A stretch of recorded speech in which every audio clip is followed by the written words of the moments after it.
Allah the Exalted says, O believers, fasting has been made obligatory upon you as was made obligatory upon those before you, so that you may become pious. Surah Al-Baqarah verse 123. Hazrat Talha bin Ubaidullah radiyallahu anhu reports that a desert Arab with disheveled hair came to Allah's Apostle sallallahu alaihi wasallam and said, O Allah's Apostle sallallahu alaihi wasallam, tell me how many prayers Allah Jalla Jalaluhu has made obligatory for me. He sallallahu alaihi wasallam said, 5 times prayer, excluding those you may perform with your willingness. He submitted, tell me how many fasts Allah Jalla Jalaluhu has prescribed for me.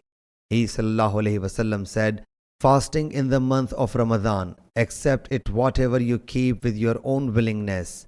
Submitted he, tell me how much zakat, poor due, has been made obligatory for me. The reporter narrates, when Allah's Apostle sallallahu alaihi wasallam told him fundamental rules of Islam, he submitted, by the person who honored you with truth, I will neither increase nor decrease whatever Allah Jalla Jalaluhu has enjoined me.